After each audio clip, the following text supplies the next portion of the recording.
Hi everyone, it's John again with another indie creative journey. This time we've got the dynamic duel of Brian Vermeire.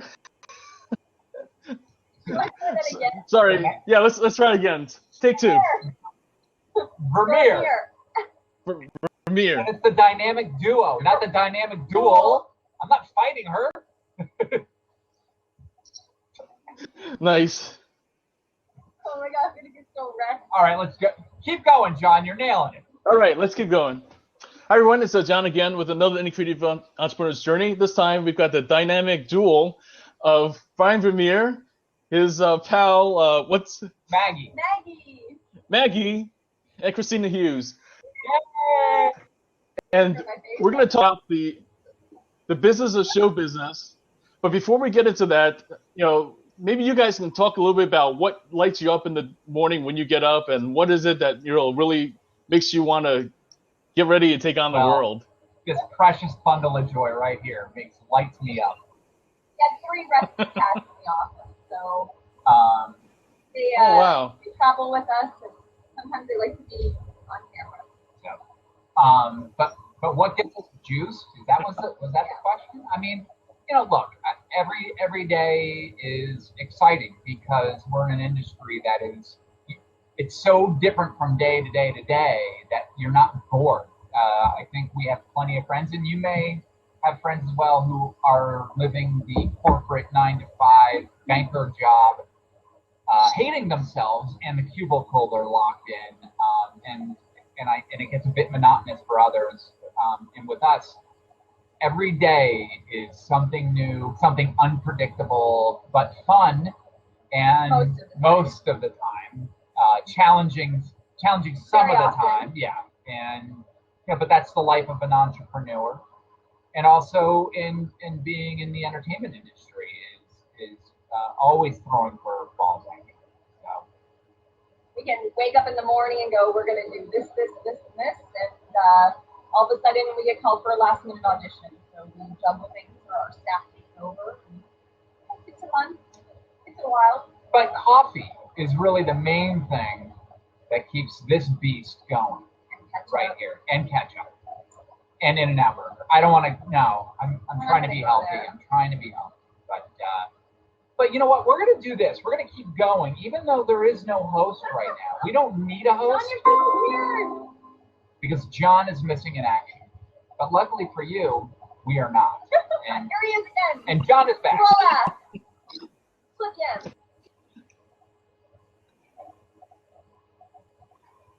So go ahead, John. What?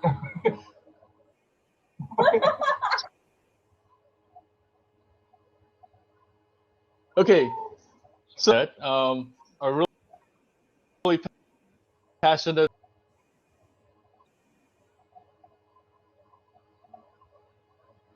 John, I think there's an issue with your connection because we're not hearing you, and now it's an open seat. This is making for probably the most intriguing content online. There are going to be historians for thousands of years from now who are going to look back on this content and go, I don't think they had it quite figured out in 2016. Technology. And we're back. There we go. Okay, so before we were rudely interrupted by the internet, you were talking about how you love how each day is different and it's not the typical 9-to-5. And along with that, I mean, what was it that kind of got you started though on the path? What was it that made you decide that show business was the thing that you wanted to pursue? For me, I'll talk for me, and Kristina will talk for herself. You're welcome. For me, I always knew as a kid that's kind of what I wanted to do. I think it's something innate. I think it's something inside of you that you either have a passion for or want to be involved in the entertainment industry. It's a calling of sort. I think it's something that burns inside of you that you actually enjoy to do. And for that's what it was for me. And so I was, the class clown and everything else throughout school and growing up. And this, I had to turn it into a profession and make money, right? Because eventually you got to pay bills. I wish we could be kids forever. Christina. Totally different for me. I was really like a shy kid, so I definitely wasn't anything like class clown. I was at a different school every year until ninth grade. My parents were hippies. We traveled. My parents, the last thing that they ever hoped for was that I would make a living partially based on my appearance. And basically, a teacher came up to my mom and said, I think that Kristina should get involved in maybe doing pageants or modeling school or finishing school because I had kind of an interest in that, and she thought it might pull me out of my shell because I wasn't incredibly athletic in a competitive sport type of way. I was an equestrian, but not, playing girls field hockey or anything like that. Not of interest to me. So my journey started like in my teens, and then dabbled a little bit more in college with a soap model and doing trade shows and living in New York City, doing soap and commercials, and then finally going, I'm out of school. What am I going to do now? So I'm really focusing on trying to kickstart it and make it a full-time career.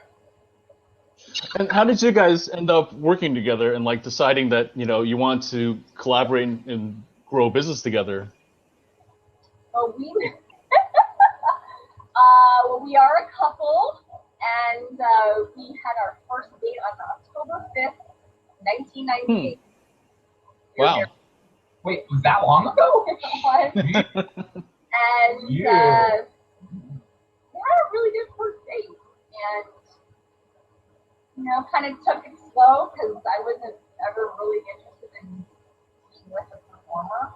The instability, I wanted like a doctor or a lawyer or something like that. Thanks.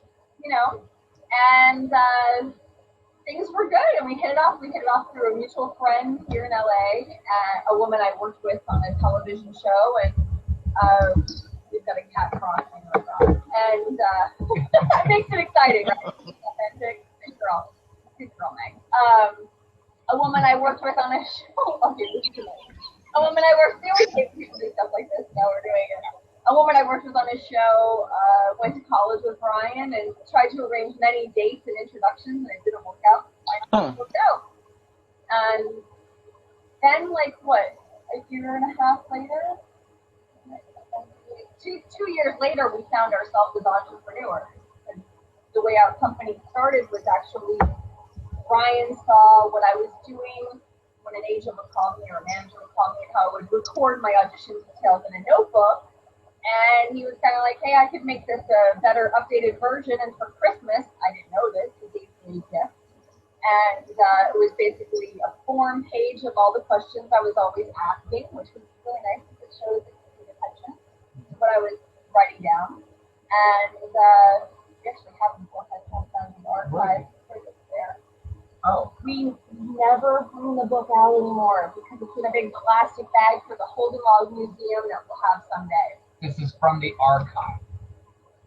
So I'm about to unseal it from this vacuum packed seal. Nice. So this is where it all started. Hold on. It was 15 years ago. This is is a gift wow. he gave me for Christmas of 2000. Okay. So look at that. Wow. Yep, 2001. I embroidered it and everything, and so I did this little artwork on here. I went down to Kinko's.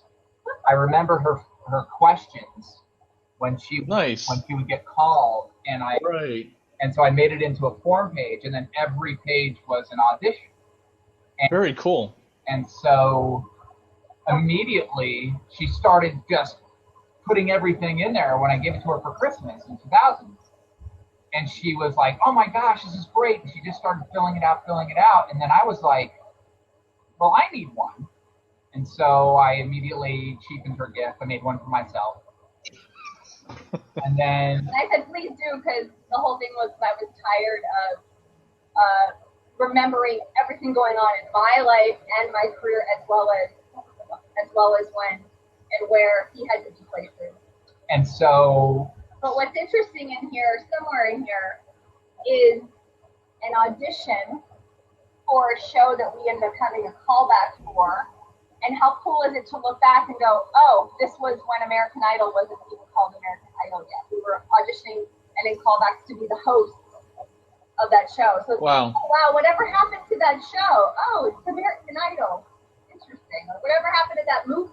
Because if you just have everything like in scrap pieces of paper, you're never going to refresh your memory on what you auditioned for and whatever happened to the project. So this one book, then I made it for myself. And then when you go to auditions, you start meeting people who look just like you. Yep. And then you start to become friendly with people who look just like you. Yep. And they were seeing what we were writing in and then asking us, what is that? What is that? What are you doing? What is that? Yep. In the waiting room, and you're just like kind of filling stuff out, blah, blah, blah. And then we started making them for our friends and just handing them out. But we quickly realized we're spending money and giving people free things. $200. Right, what are we doing? And Happy birthday! But it was quickly apparent that we had stumbled upon a void, a need that needed to be filled. And so we then took this, we revised it a bit, because once we started using it, we go, oh, well, wait, what about this, or what about this?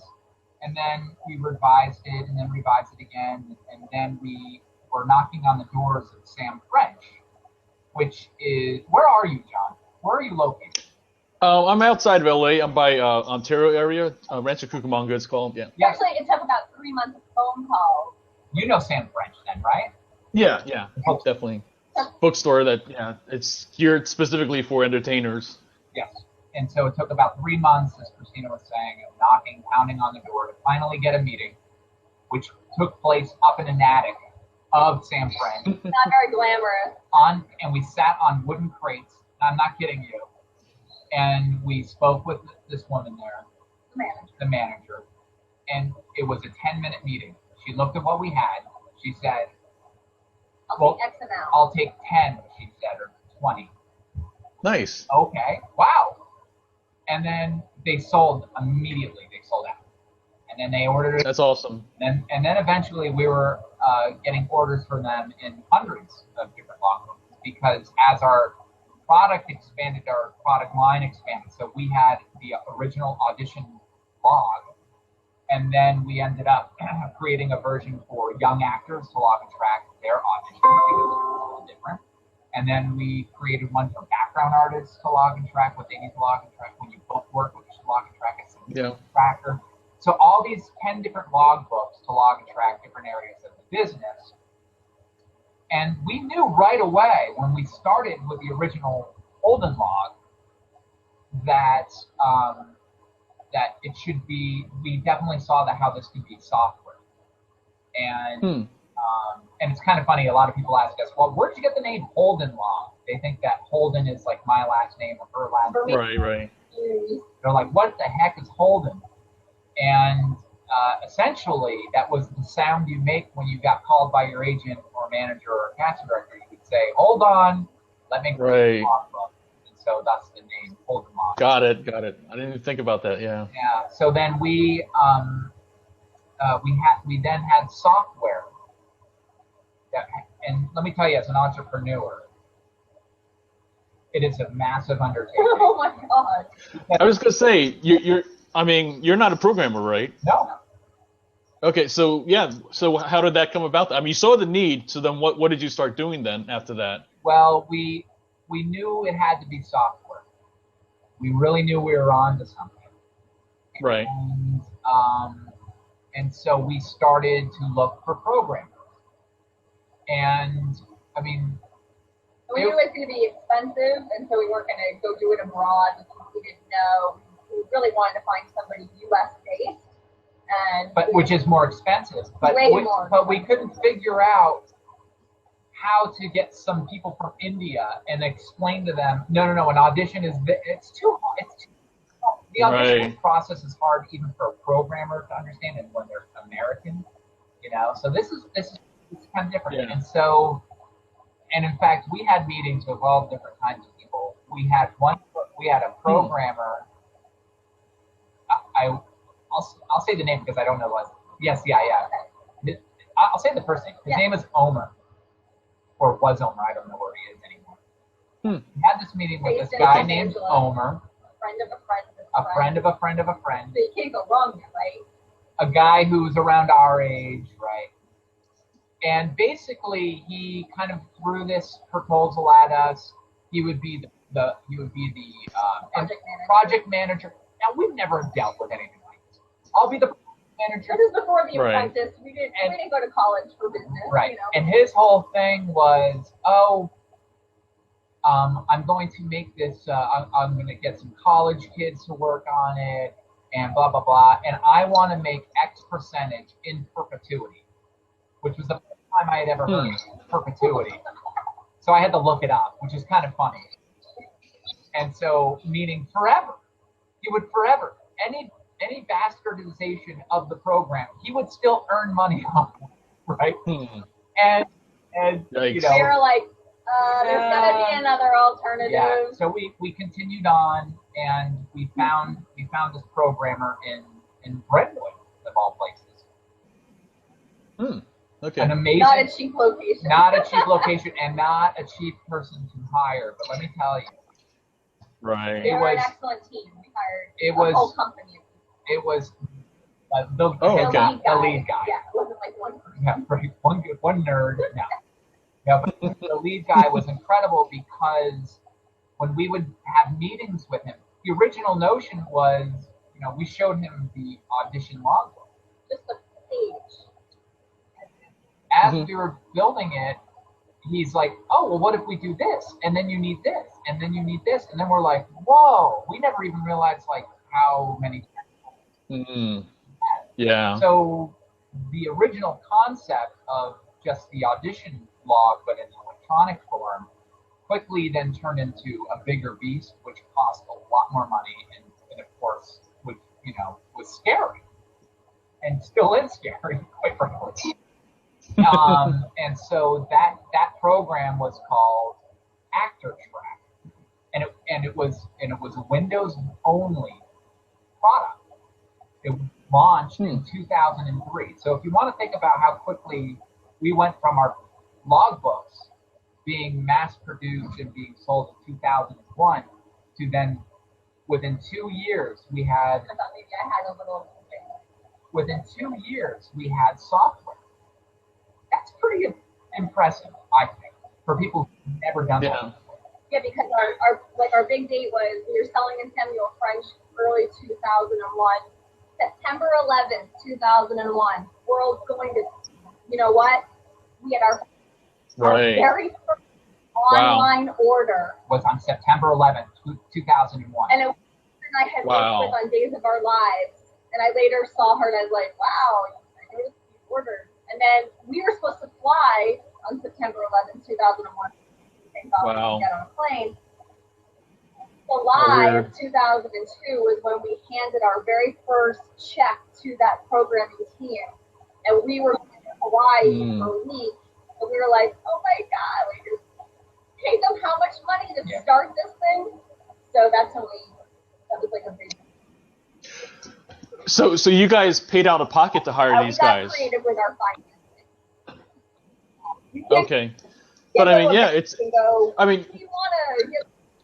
Yeah, I was gonna say, like, you know, we would love to, like people at different times talk about getting business loans, all that kind of stuff, but usually you have to have the business, and so it's like you almost like where, like by the time you can get a loan, it's like you really don't need the money and stuff like that. It's so backwards, like kind of how the whole business loan thing is set up and stuff. Tens of thousands of dollars, and you can't go to a bank when you have a business where you're selling teacher books and who thinks they have a business. So we were very fortunate in that we were able to get creative with our finances.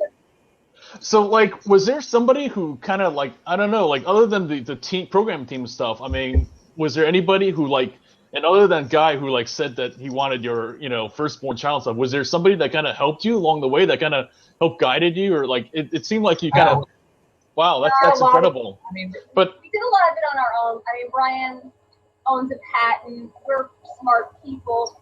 I would say around when we upgraded from software to going online, we had a whole bunch more contacts. We had a gentleman, Got Allen, who passed away, but he was a big mentor with us with going, yes, you want to go online, and yes, this is where I think technology is going. And then we hired some amazing heads of security. I reached out to some techs who worked at Oracle for some feedback, like, hey, does this sound right? Nice. So like it's a relationship business no matter what business you're in, whether you're an actor or you own a software company. So we kind of let people know what we were doing and where we wanted to be headed, and people would say, oh, you should talk to so-and-so, you should talk to so-and-so for what it's worth. You know, take them out for a drink or a cup of coffee or talk to them on the phone. And that's one thing is like always keeping an open mind. Like people sometimes go, oh, you got to do this with your business. We're like, oh, why? And then we listen to them, and then we get off the phone and talk about it.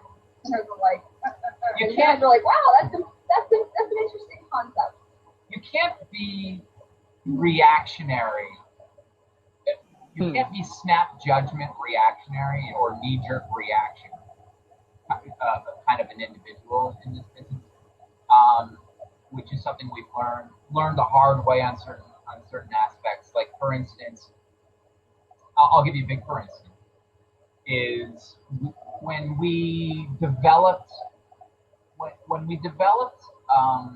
ActorTrack, the software on a disk for Windows.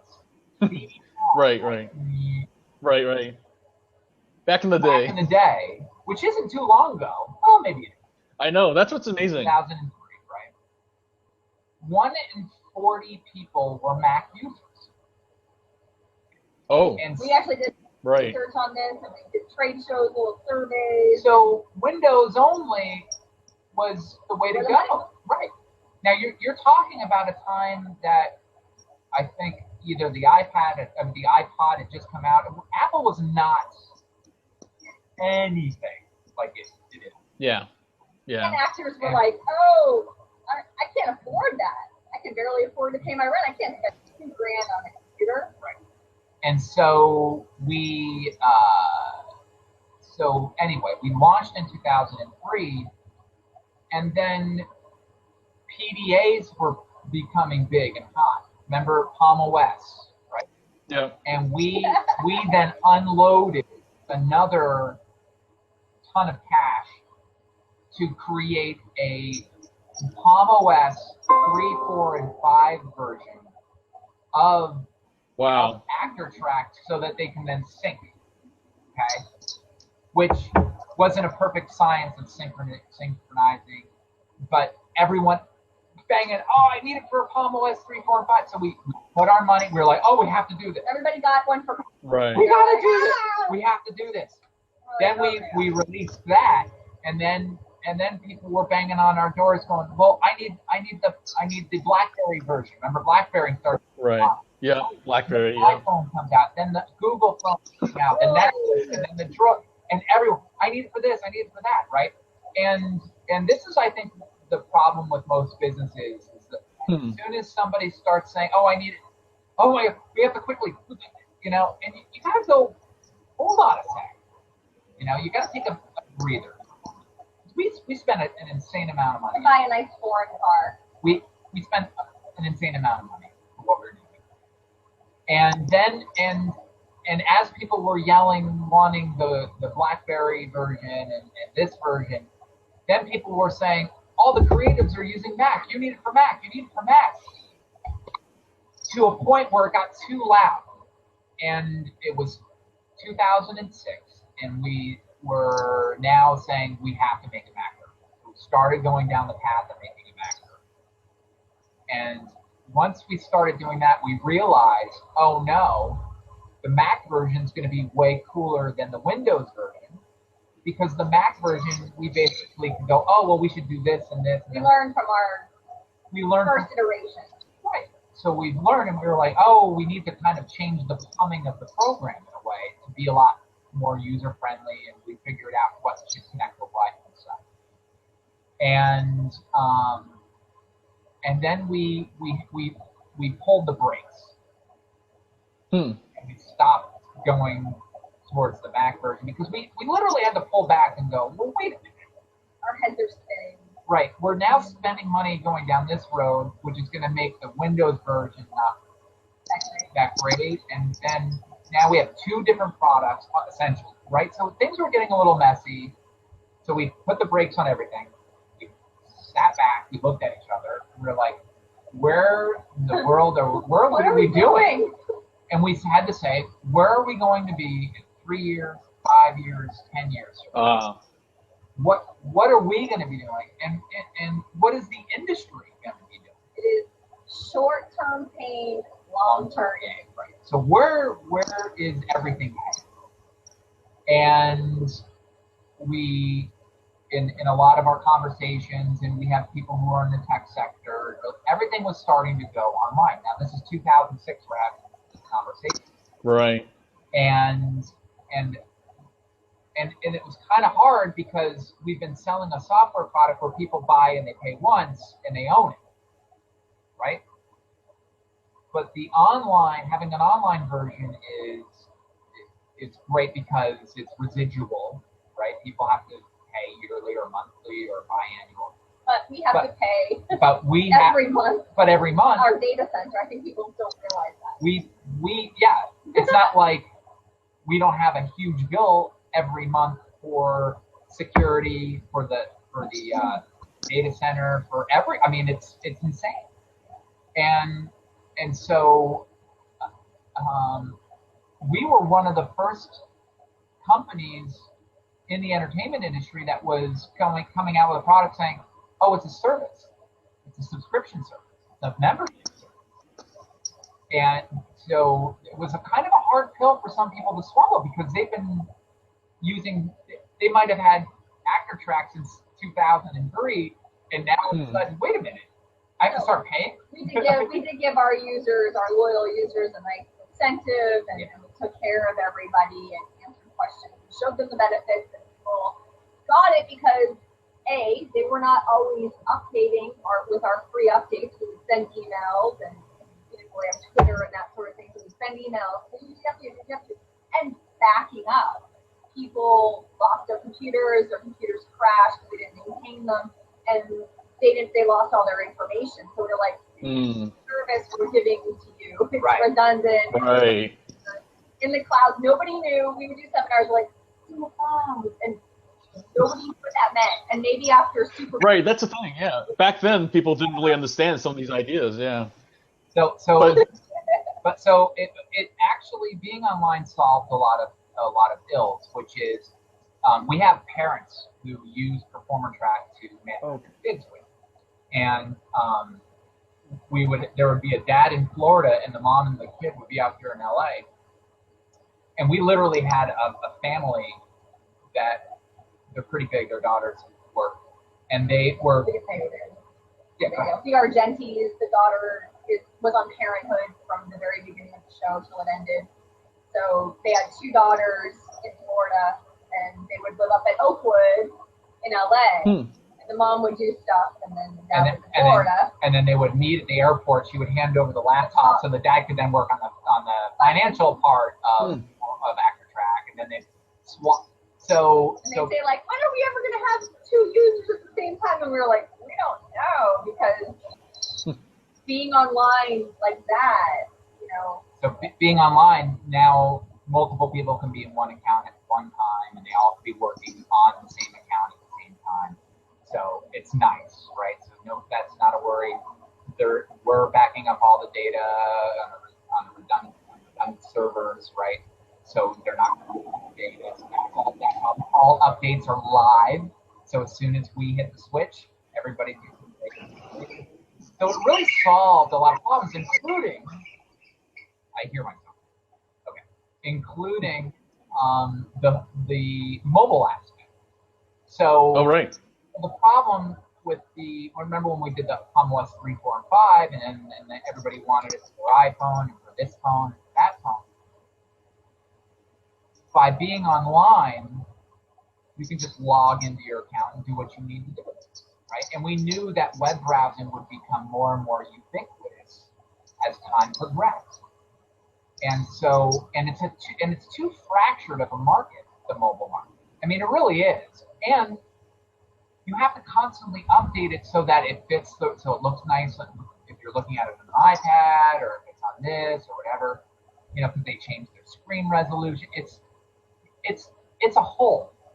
And unless you're creating an app that is going to be used literally by millions of people, when everyone is used to paying 99 cents for the app or $2.99 max, right? Financially, you're going to die building an app for people in the entertainment industry. And literally, I can say that with 100% assurance. In fact, to the point that when we see people develop apps for actors, we kind of look at each other and go, "You're screwed. You're done. You're toast."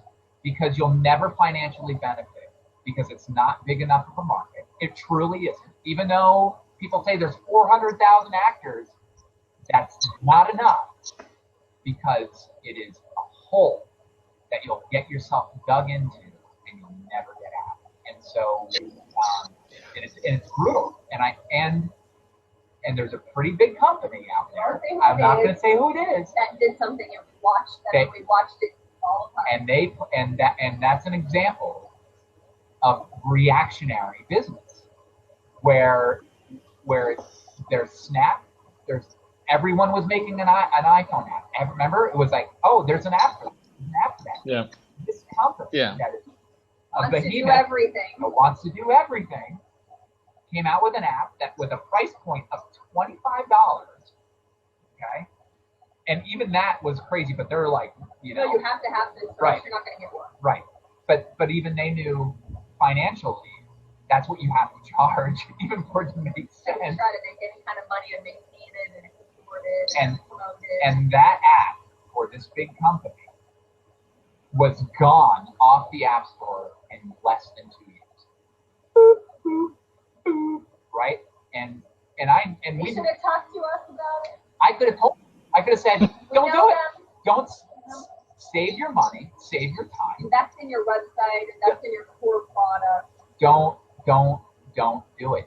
I know it seems attractive, but don't do it because you'll make an iPhone app and then people are going to, well, I need the Google Android app. So now you have two versions you got to simultaneously keep updating and keep doing and keep building and all of that. No, I know. Am I boring you? No, not at all. This is stuff that I'm, totally in my kind of arena, stuff like that. I do want to say, though, that what to me is particularly interesting was the fact that, you guys saw a need where people, like the typical stereotypical actor, right, is like that they don't have money for this stuff, like the business end of stuff and everything like that. And you guys saw an opportunity where other people saw an obstacle and everything. So I think that's, to me, is like really interesting in itself. Because that's a typical story that you hear all the time. People on set, oh, I can't get this, or I don't have the money for that, and everything like that. And you guys saw that as an opportunity, though. And so what was it like? Kind of like, how did you it seems like what happened was that you kind of grew slowly, and you just kind of really at each point identify what was the real core needs and stuff that really there was a substantial market, and and as things evolved, you just kept finding these other places. You tried different things, you like the Palm or whatever else, but then you kept your eye on the ball at what was the market that really made sense for you as a business and stuff. Is that like a good way to kind of, say it? The first part I'll tackle, which is you're on. Everybody Yeah, says they're broke. The reality is, actors are not broke. Actors are chasing after the magic pill, the special button that they can hit to accelerate them into celebrity status and stardom, right? And so they spend money on all kinds of crap, or they spend money well-meaning on every single kind of class possible, or they shoot with every single photographer. They don't pull back. They don't think about who they are and what they're serving and how their marketing materials should match, how their training should match. Instead, they just try everything. Oh, my friends are doing this, and I'm going to do it. Oh, if I don't sit with this person, I'm not going to make it. If I don't do this. So usually when we have a conversation with somebody, they've heard about Performer Track, they've looked at Performer Track, they've thought of buying it, but for 5 years they've said, oh no, I'm going to do all these other things. And now I'm broke because I've done all this stuff, and I'll start talking to them and I'll go, what do you want to do? Let's look at what you have.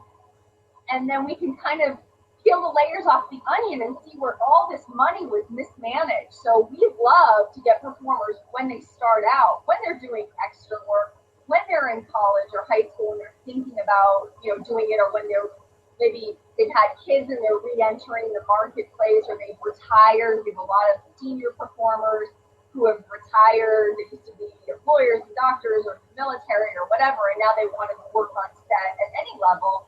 We go, you want to move forward faster? This is what you do. You focus. You're a talent on target, and you hone in on things. You get rid of the broke mentality. You go, what is the ROI on this product? I'll try said product for 6 months, or I'll shoot with this person, or I'll study with this person, and I'll focus on that. And then I'll really see if it's working. Some people go, oh, I'm going to take this magic boot camp weekend, and then I'm going to have everything aligned. You take the weekend, it's fun to be in class, and then you don't take any action on what you learned for that entire weekend until maybe a year from now, or you're so overwhelmed. So that's like my big thing is performers are not broke, they're just not smart in what they're focusing on. Definitely. Do you want me to jump in? That's the first part. So it simply comes down to this, when talking to performers. And I talked to a gentleman today on the phone who saw Performer Track, right? And he's a guy he's not young, but he's not old, right? Middle age. 50s, 60s. Who saw Performer Track today for the first time and said he was speechless because he goes, I'm speechless because in seeing Performer Track, he now was kicking himself in the butt, in his head, because he realized I should have been doing this for years. Because that's the first reaction we hear from performers who may have looked at Performer Track, did nothing, keep doing what they're doing. You end up becoming a gerbil on a treadmill, okay, in this business. You keep doing and doing and doing and doing, and you keep doing the same thing over and over and over again with zero result. You're not doing anything. You're on this treadmill that's forever. And then 10 years goes by, and then you go, what happened? And that's the definition of insanity, right? They're like doing the same thing over and over again and expecting a different result. Right. And that's what happens to 99% of the performers, is they end up just doing everything that everybody says they should do, and they keep doing the same thing again and again and again, and they don't know what's working for them, they don't know what's not working for them, and they can't make any changes or tweaks to then up their callback rate, up their booking rate, know what their agent is doing for them, knowing when to fire their agent, knowing when to fire their manager, knowing when to get rid of that click and submit service they're paying crazy money for every month. For what result, right? Or when to pay somebody and go, wow, you're doing stuff for me, or it's working for me. Here's my credit card, please pay. I'm ready to pay. If this business, the biggest commodity in this business is time. You never can get it back, and it goes too quickly. And you have to invest yourself so that the time you put into it is meaningful, it pays you back, right? And so what it does, it drives me nuts when I hear people say, "Oh, I'm broke," or "Oh, when I get busier, that's when I'll get that," or blah blah blah, right? Because this isn't a talent-driven business. Unfortunately, you'll never hear that from anybody else. I'll be the one to say it, and I'm gonna hurt a lot of people, and a lot of people may cry. But this is not entertainment. Being an actor is not a talent-driven business. It's a relationship business. That's all it is. It's a relationship business. And that's the problem with performers, is they'll sink their money into things that get away from the business part of this business. And that they spend all their money like crazy wombats. I don't even know what that means. Like crazy banshees, like drunken sailors on craft. You know why they spend their money on craft and waste their money on craft is because the entertainment part of it, the acting part of it, that's fun. I look at our business like a shredded mini wheat, like a frosted mini wheat, right? The acting, the craft, the all of that is the sugary side of the biscuit. But if you look at a frosted mini wheat, the majority of it is that bran, that wheat, the dry mesh stuff, right? And that is what makes you full. That shredded crud is what makes you satisfied. That's what sustains you, not the sugary side. That's the quick. Right? That's the quick jolt of energy, and then boom, nothing. Right? And I'll ask this question. This is what I ask performers, and I'm going to ask you too. Okay. So listen up, John. Are you a performer? I've actually done background acting quite a bit, actually, and I'm no longer doing it. I've been on, like different sets and commercials and so on. You kind of get it. Okay. Definitely, absolutely. When I talk to an actor and I say, hey, would it blow your mind to know that the most talented performer at an audition does not always book the job or book the job? The most talented performer at an audition does not always book the job. I can see that. Well, no, people look at me and go, well, no, duh. Because I didn't book that job. I was the best one. Duh, I didn't know, duh. Of course not. Then I go, then why are you working so hard on the craft? Oh, yeah. What? It sounds counterintuitive, right? It sounds counterintuitive when I tell somebody, right. Hey, you can act. Enough of the craft. You've got to get down to business now. Because if you can be all craft, and if you have zero business going on, you're screwed.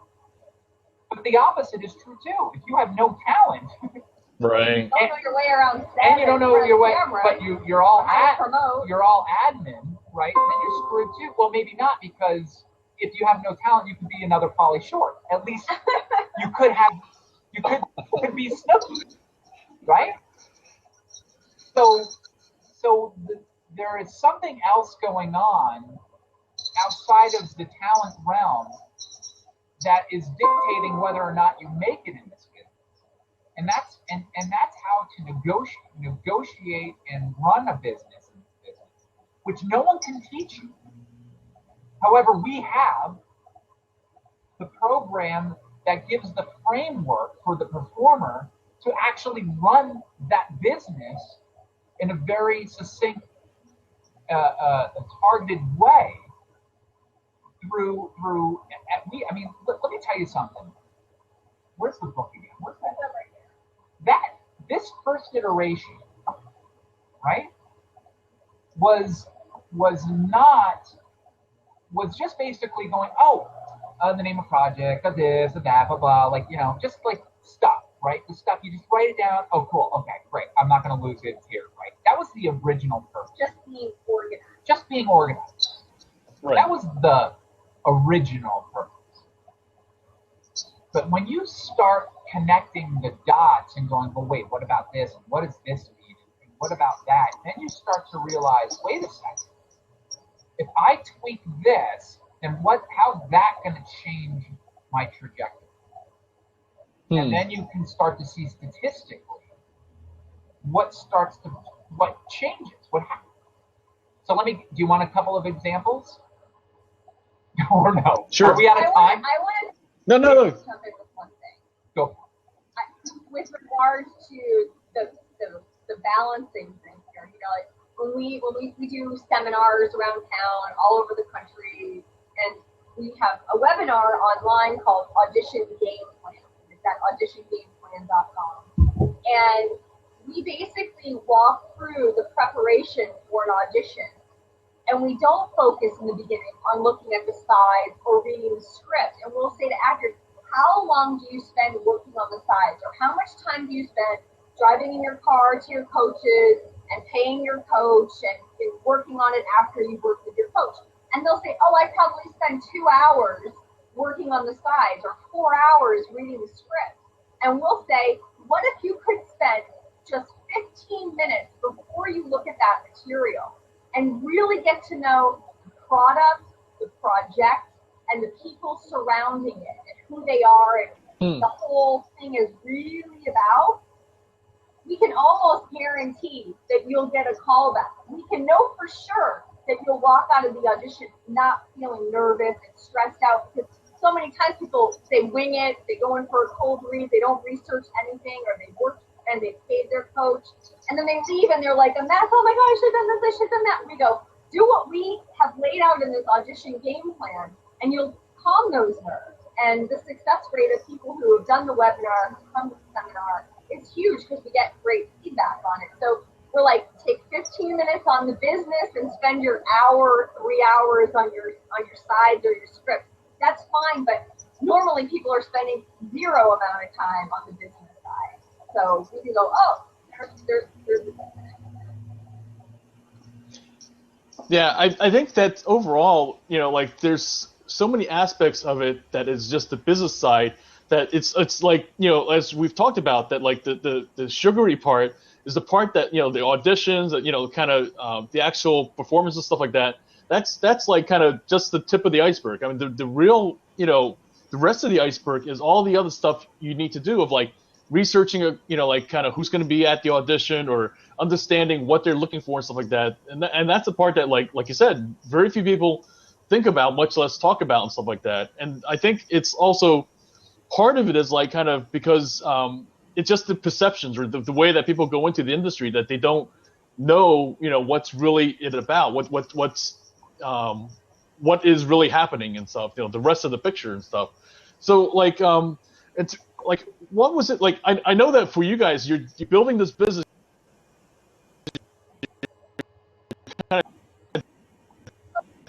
You're frozen. All this stuff.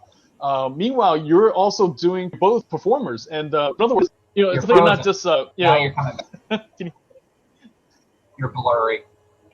I feel like I've had too many Mai Tais or something. Uh-oh. Oh, no. Yeah, just let me know if it's real bad, and we'll kind of refresh and stuff like that. Okay. So yeah, along with all the stuff you're doing for growing your business and everything, you're still both doing performances, right? You're out there on callbacks and like kind of. So that, like, how did that work? How did you juggle like building a business while you're kind of doing, which is, I guess, in a way, the other stuff is bringing in the butter, bread and butter, like kind of just to keep you going, stuff like that, as long as you're growing your business, right? And continue to do and refining the product and advancing the product and putting new things in there that we figure out is important without actually doing it. Like you can't do this unless you're actually in the trenches doing it. Literally. If you're an amazing programmer and you try to do this, you're going to create a really crappy product. Yeah. Because you have no idea what the workflow is and why do you do this before you do that. Absolutely. Because absolutely. It is similar to interviewing for a job. It is also very different. Yeah. So, it basically we're living it and doing it and working it, and beyond being performers and stand-up comedians, because that's what we're doing. Right, we're focusing on stand-up comedy. We just performed at the Ice House in the main room on Sunday. You were not there. Jam-packed. You were not there, and I was disappointed. 260 people, red carpet. But it's okay. Come to the next one. You'll come to the next one. Guilty. But beyond that, and also I'm a writer as well. So I've got a script that's being shopped around right now, and so wish me luck on that, and wish us luck on. We have other projects that we've been developing and rewriting and other scripts we love performing. That's why we're 3,000 miles away from our family and our friends that we grew up with, and we're in it to win it. And we don't really know anything else but that. People think we have people hidden in our house, working 24/7. It's not. I mean, we have our staff and we work. Brian and I take calls at night and on the weekends when we don't have people in the office or working from their home. And we make ourselves available. So if we're not serving our company, we're working on stand-up comedy, or we're outperforming comedy, or we're promoting what we're doing, or we're meeting with new reps, or we're having networking events. So we are very focused, almost to the point of, maybe a little workaholic kind of thing. We do hike and we go to yoga and we go to spin class, and we have friends that we go out with, but we're always like, okay, this is what we gotta do, this is what we gotta do. I think people kind of made the impression on us growing up like, oh, you're an entrepreneur, it's so fun and easy and the money comes in and you get your 6-figure income. It's like, okay, fine. You can go do all that, but this is the reality. The reality is I got bills I gotta pay, products we've got to maintain. We have to maintain ourselves because we are our product. And there's a lot to do, but we love what we do.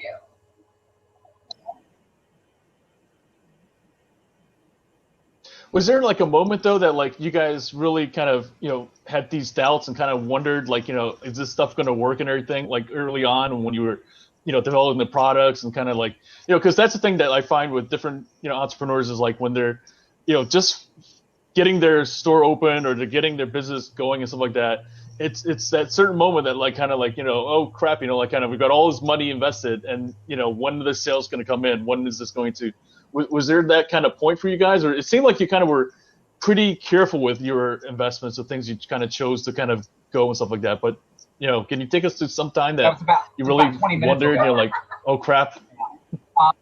No, I think you're always concerned about that. I don't think that ever goes away. Even Zuckerberg, right? I think you can relatively be very successful, and then. But wait a second, there's something else that's coming up. How do we stay relevant? And proof of that is look, Facebook and they're investing in Oculus Rift or this or that or whatever. It's like you got to keep going and seeing where's the market and what's going on and how do you maneuver around that. For us, it's. You never cool your jets. You don't just go, now we can do nothing. Now we'll be in Bora Bora, right? Forget that. No. And I think that's what makes for a good entrepreneur is to you have the hunger and the desire to keep going and going and going. Because if you stop, if you kind of do this, somebody else will. You're screwed. Yeah. But we know, for us, it became temperament and learning the market and learning who we're serving and understanding who we're serving, right? Because we love performers, we understand performers, but we also understand the big problem with performers too is they become their own worst enemy sometimes. And we have to be okay with that. Yeah. I think at the very start of the company, it's easy as an entrepreneur to take offense or to be like, what do you mean? What do you mean you don't need this? Or what do you mean? I mean, it's easy to be offended. I remember when we had our newsletter many years ago, and when that first person unsubscribed, you go, what? Oh my God. Why? We're good people. We're giving good information, right? And they quit the business, they change their email, they don't want to read it. It's better to get a no than a maybe.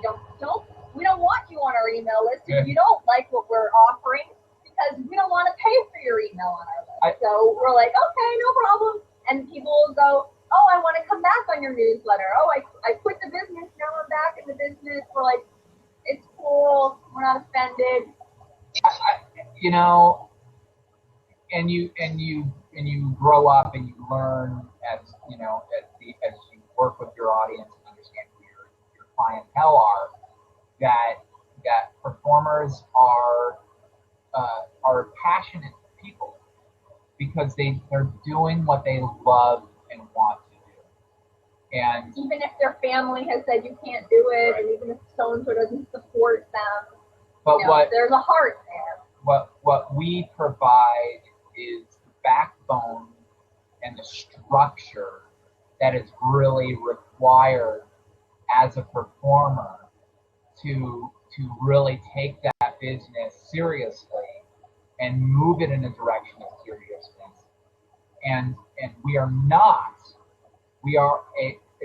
There's two kinds of products in this business. There's the fantasy-based products and there's the reality products. And fantasy products are products that, you think you can, just click a button and be a star. Buy a bunch of mailing labels or whatever. Or become, or a million postcards. Or if you work with this one person, you're just going to make it, And that's the fantasy land product. We are a reality-based product. Is our product will not make you famous. What it will do is, as you are doing the steps in this business and running it like a business, eventually you're going to get to a point of success, and you can then look back and go, oh, this is because of this, and this is because of this, and this is what I did here. You see that progression to making this a fruitful business for yourself, a career, and there is, somebody can go, yeah, and I've had this, but look at what we have. In their head, I can see their thoughts going, wow, if I get this, I have to do it. Literally, I see the process. Like, I have to spend 20 minutes a day putting in people's information and following up with them, or putting in my booking details, or putting in my Right. I've had people go, wait, I have to fill this out? I don't know your business. And if it was like auto implanted, you wouldn't even have gone through the process, so you would have no knowledge up here. It might be just filled in boxes, but so anyway, it's those people who kind of gloss over and they have to take a reality check, because they look at this and they go, holy crud, I never knew I had to do this. I thought it was about the frosted part of the baby. I didn't realize there was all of this business part of it that has to be, you got to do it. And there's no downside. There is zero downside. And that's what I can say to anybody. I go, let me tell you something. You use our product, and I guarantee you're going to be a lot further ahead in 6 months than you are now. And if you keep doing what you're doing, right? And so that's where I can go to bed at night, and Kristina can go to bed at night, and we can sleep fine, because we have a tool, a product, a service that empowers the performer, lets them run an actual business, gives them the structure and the framework in a frameless business. Performing is a nebulous business without performer track. And so we are just really happy about what we have achieved, what we have built for our client base, and allowing them to then now have this room to train their careers to fulfill themselves. Because if you don't meet your own expectations, it's going to be a sad life. Do you have like a specific moment that like somebody like kind of told you like, like it sounded like almost that was the guy who said, I wish I had done that, but has there been a moment where it's like somebody like you kind of really saw their lives change, like kind of like a specific incident that kind of happened and stuff, like, or somebody that you like somebody that said, hey, I'm so glad I used it and stuff. The whole testimonials area of our website. Check it out. I mean, we had people who used the background log books years ago, and then they kind of stayed within the family of our, we have to do our little plug. They stayed within our family of products the whole time. And now they're like, oh my God, I'm on my 6th national commercial, or I'm a series regular. You guys, because we did a seminar for writers, done many seminars for writers, because a lot of actors are writing their own projects, but they're not sure how to market it and promote it and build those contacts. And they're like, oh my gosh, I met you at this seminar, and then I actually raised the money to make my project happen, and it's going into film festivals. We have one woman who we've become very good friends with, who uses Performer Track, who had a short film that was in the running to be nominated for an Oscar. I mean, it won many awards at film festivals. And so, she came to several of our seminars. So there have been a lot of breakthroughs. And there's also a lot of people that have done amazing things. And we know when a performer is hot on fire, because they'll submit user spotlight. We'll start to see them. Oh, we have 6 people in Super Bowl commercials. We start to know who these people are. And then one day we get an email or a call from them, and they say, hey, because we'll meet a lot of them face to face. We like to build that relationship. Hey, Kristina and Brian, I want to schedule a time with tech support that I can show my assistant how to use Performer Track, because I'm having them enter my income and my expenses and my contacts. They're still doing the audition game plan, but now they are paying for an assistant, so they're getting to that next level of, we're really busy, and it's been working. And we did have one woman a couple months ago, she's like, I love Performer Track, I've been with you guys since 2009, but I'm on all these shows, and her IMDb shows 140 credits on IMDb. I don't need it anymore, because I'm working. And I go, wow. Okay, that's fine, you can close your account, whatever, we can take care of all that. And then about 7 weeks later, she renewed for a year, because she obviously knows she needs it, because you can't destroy what's taken you so far. You don't go, I don't need it anymore, because you do. You got to figure out all these people and stay on top of your money coming in and money coming out. So that was a little chuckle, she thinks she does. And we'll see her someday on the red carpet. We'll be like, well, a couple of things. One thing is we have this woman who was a series regular on a show, People's Show, 190 episodes or something. She ended up seeing Performer Track. She's also a coach. She then, she was wondering about it, whatever, and I gave her a walkthrough of Performer Track. And she was like, did the same thing. Oh my God. Why I should have been, because she kind of got, I guess, maybe lucky with the one series regular job, right? And I walked her through it, and she had not been doing a 1% of anything that I was showing her. So she was like, holy, and I can't believe it. She then contacted me probably 6 weeks later after using Performer Track in the email going, oh my God, Performer Track changed my life. It changed my life. It changed my life. Exclamation point, exclamation point, exclamation point. And then she went on to tell me in the email that everything that's in Performer Track she's now doing, and everything that was in auditiongameplan.com, she's now doing. And now she went in with what we were telling her to do on a specific audition. She then won over the director because she used our little techniques on researching them. Yeah. And now she's working with the director on a big project. And she's like, that would never have happened unless I did what you guys said to do in that audition game plan, which correlates with this, right? It's that structure and doing this when you go into the audition space. When you prepare to go. When you prepare to go in the audition space, and then what you do when you're in the room, and then what do you do immediately after? Every time you do it, and I'm telling you, it's like bing, the more you do it, the easier it bing, gets. bing, and then all of a sudden, auditioning becomes like a game. It becomes fun because you pretty much know the outcome. The nature of people is laziness. People are lazy. This is for people who are not lazy. And you know what? And because the entertainment industry, being a performer, is not for lazy people. Because if you are, you're done. You're toast. You're gone. Well, that's the thing. Like, people see like there's, you know, these celebrities, their favorite stars, like successful, and they're kind of living this great life where they jet off and do these kind of things and stuff. But what I don't see is the 13, 14-hour days that, you know, you and I see of, you know, shooting that, you know, nth number take and stuff like that.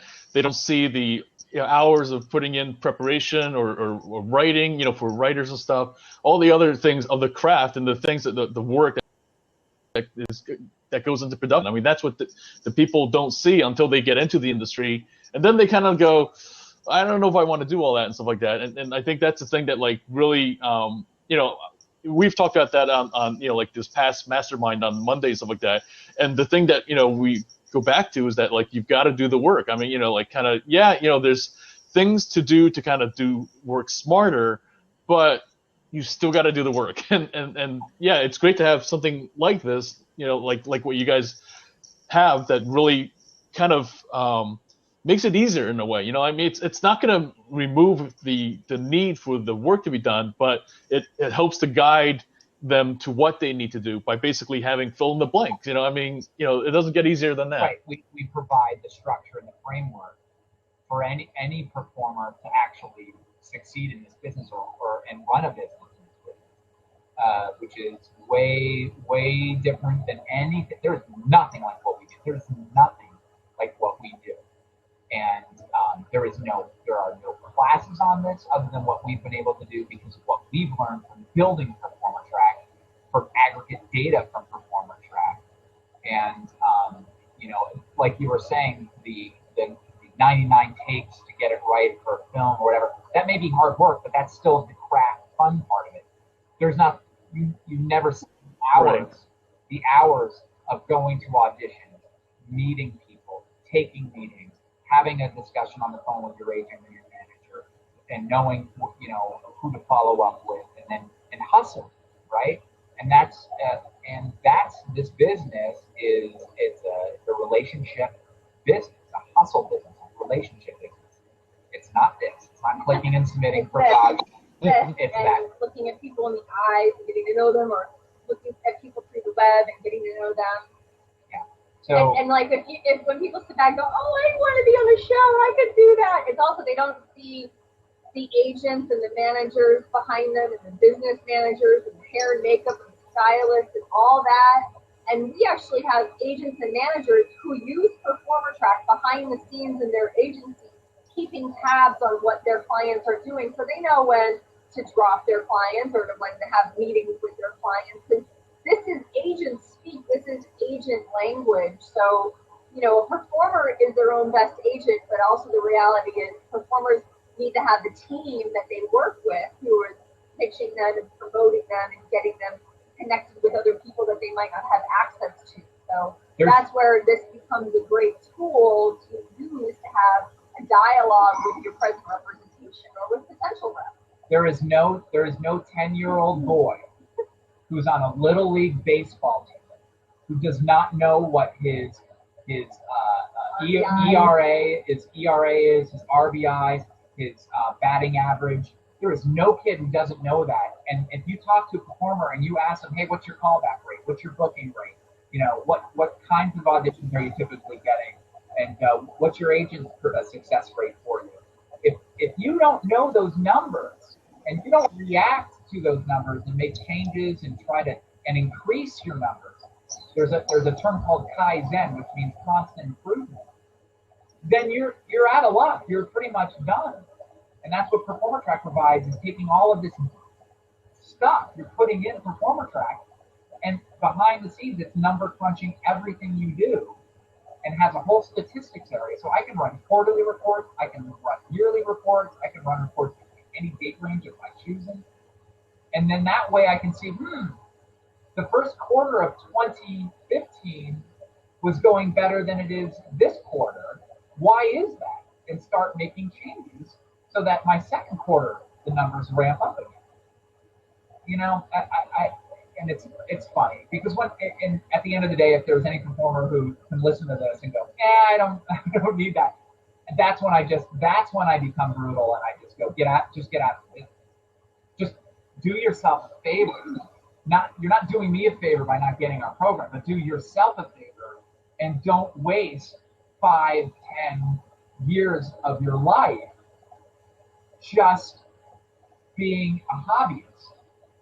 Because you could be doing so many other things with your life and spending your time and being fulfilled if you just don't do it. Because again, if you can't commit to running a business in this business, just do something. Just find something else. No. Yeah, I definitely agree. I mean, I saw that like kind of with the people that were in the holding pens, as a background actor and stuff like that. The ones that like they were taking it seriously, that like were looking at it as like, okay, this is paying some of the bills and stuff like that, but my goal is to do some really no kidding acting and stuff like that. And so they were like submitting, they were basically doing what they could to kind of either to study a script and stuff like that. Like those are the people that were like really, you could tell that they were going to go somewhere at some point and stuff like that. And I think that's the key point. It's like you said, like what you guys definitely say all the time is about treating it like a business, not as a hobby and stuff. And you hear it different times, but I think very few people get down to like what it takes to do that. And I think what you guys do, really, that's phenomenal, kind of like putting the actual tools in people's hands to allow them to do that. Like we've really been going on over time, stuff like that. I definitely I would love to have you guys back and like to do like another session that gets more into like kind of, and I would like to see about if we can attract people who are serious about the business and stuff. I think there's a lot to that. One of the things that I do with the masterminds things is to get people together that like are serious about what they're doing, that they're just not gonna like, half-assing it and it's like Juan Swanson says, don't half-ass things, whole-ass it, or don't do it, like kind of. I totally agree with that philosophy. So I would love to have you guys back. We'll definitely coordinate that and stuff. Meanwhile, can I just interject one last thing here? I just want to congratulate you on this episode having the most, because I see in the corner, the most viewers ever to assemble for one episode. I think we're at 7,453 people. Wait till it gets on YouTube. I already. Because we're going to promote that. So. Already, I see the smile on your face. And next time, I expect you to start selling advertising during one of our. Nice. You're welcome. So what's the best way for folks to find you and to learn more about Performance Track? I would say go to Performer. It's Performer Track, not Performance Track. PerformerTrack.com. There are great videos on there. We're actually updating some videos now. You can watch a little overview of the section.